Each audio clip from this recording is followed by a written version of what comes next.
It began as an ordinary day. 66 million years ago, somewhere in what is now North America, the sun rose over a warm spring morning. Rivers glittered, insects hummed in the humid air. Herds of dinosaurs moved through the ferns and forests as they had for countless generations. In the shallow seas, fish fed near the surface. It was a good day to be alive. The dinosaurs had ruled this planet for more than 160 million years. They had survived shifting continents, changing seas, and rising and falling temperatures.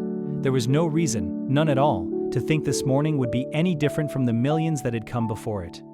But this was the last one. Within 24 hours, their world would be gone.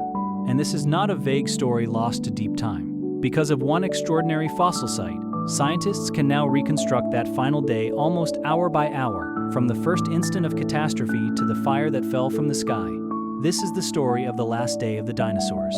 To understand what happened, you first have to leave the peaceful morning behind and travel thousands of kilometers south, to what is now the Gulf of Mexico. Because far out in space, something had been falling toward the Earth for a very long time. An asteroid, by most estimates around 10 to 12 kilometers across, a mountain of rock and metal, wider than most cities, hurtling through the solar system on a collision course with our planet.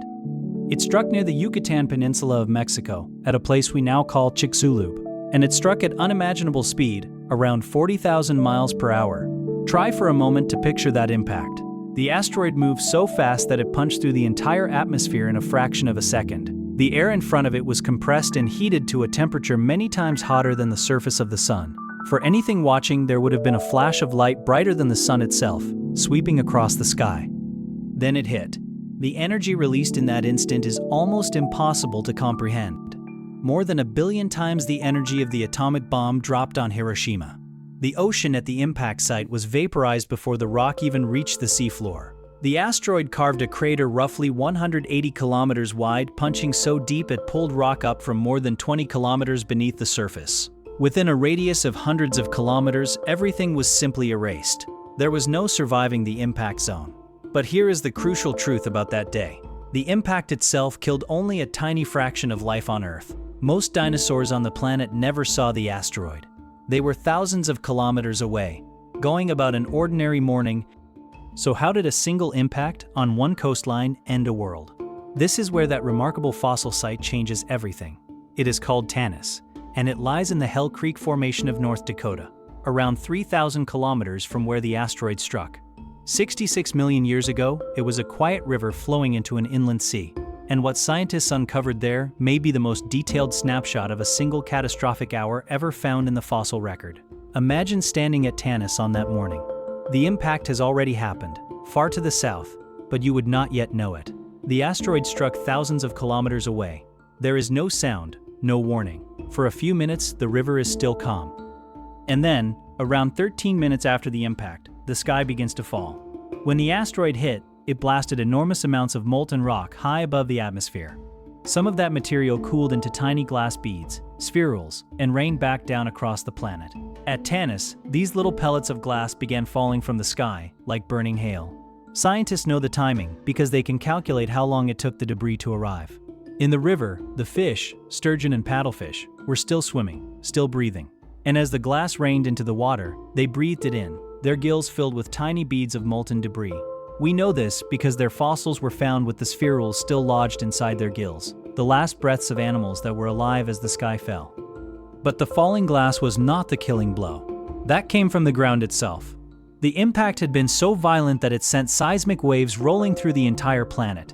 An earthquake estimated at magnitude 10 or 11, more powerful than any earthquake in recorded human history. Those waves reached Tanis in under an hour. And when they arrived, they shook the inland sea like water sloshing in a bowl.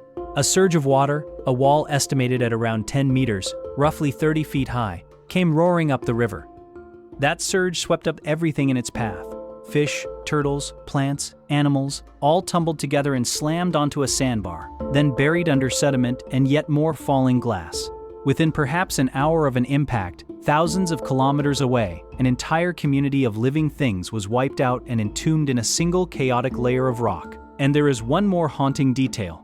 By studying the growth patterns in the bones of those fish, scientists determined the season they died. It was spring. The last day of the dinosaurs was a spring day. But Tanis captures only the first hour. The true horror of that day was global, and it was still unfolding. Across the entire planet, the debris blasted into space was falling back down, and as it re-entered the atmosphere, all that material heated the sky itself. Some scientists believe the upper atmosphere may have glowed like the inside of an oven, radiating heat down onto the surface, potentially igniting wildfires across vast stretches of the world. On that day, in many places, the sky may have turned to fire. For the dinosaurs standing in the forests of North America, thousands of kilometers from the impact, this is how the end may have found them. Not as an asteroid they never saw, but as a sky that turned to flame, and a heat that had nowhere to hide from. And yet, even the fire was not the worst of it, because the real killer was slower and quieter and far more patient. It was the darkness. The impact and the fires that followed threw enormous quantities of dust, soot, and sulfur into the upper atmosphere. The rock at the impact site was especially rich in sulfur, and when it vaporized, it formed a haze of tiny particles that spread around the entire globe within hours and days. That haze did something catastrophic. It blocked the sun. For months, perhaps years, the Earth was plunged into a deep, cold gloom. Scientists call it an impact winter. Sunlight faded, temperatures dropped sharply, and in that long darkness, the foundation of nearly all life on land and sea began to collapse. Plants need sunlight to live. Without it, they died. And when the plants died, the plant eaters starved. And when the plant eaters starved, the meat eaters that hunted them starved too. Link by link, the entire food chain came apart. In the oceans, the tiny organisms that turned sunlight into life vanished, and the collapse rippled upward through everything that depended on them. This is the terrible truth of the last day. The asteroid did not kill the dinosaurs in a single blow. It pulled the plug on the living world, and then the world went dark and starved. When it was over, an estimated 3/4 of all species on Earth were gone. Every last one of the great non-avian dinosaurs, the giants that had ruled the planet for over 160 million years, was wiped from existence.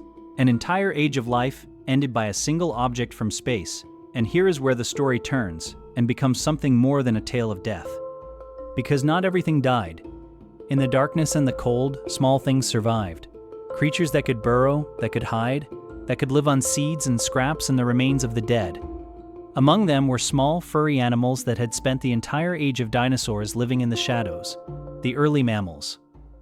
And in the empty world that followed, with the giants gone, those survivors inherited the Earth. Their descendants would eventually give rise to whales, to elephants, to primates, and, in time, to us. But there is one final extraordinary twist, because the dinosaurs did not entirely vanish. One group survived the fire and the darkness, small, feathered, and able to fly. They lived on. We call their descendants birds. The dinosaurs are not gone. When you hear birdsong outside your window, when a sparrow lands on a branch or a hawk circles overhead, you are watching the living descendants of the creatures that survived the worst day in the history of life on Earth. Now, science is careful and honest, and the Tanis site is not without controversy. Some of its most spectacular claims are still debated, and researchers continue to test and challenge the details. That is exactly how science should work. But on the largest facts, there is little doubt. An asteroid did strike at Chicxulub 66 million years ago. A layer of its debris is found in rock all around the world, and the age of the dinosaurs ended in that catastrophe. What lingers, in the end, is how ordinary that final morning was. There was no warning, no sign in the sky the day before. The dinosaurs did nothing wrong. They were not weak or failing or doomed. They were simply standing in the path of a rock from space on a day that began like any other. Had that asteroid arrived just a few minutes earlier or later, it might have struck deep ocean instead of that sulfur-rich coast, and the outcome for life on Earth could have been entirely different. The whole future of the planet, including the eventual rise of humanity, may have turned on a matter of minutes. We are here because they were not. Because on one spring day, 66 million years ago, the world the dinosaurs had ruled for an eternity came to an end, and in the darkness that followed, something new began. So the next time you see a bird take flight, remember the last day of the dinosaurs. Remember that the sky once fell and the world went dark, and against all odds, life found a way to begin again. It always has.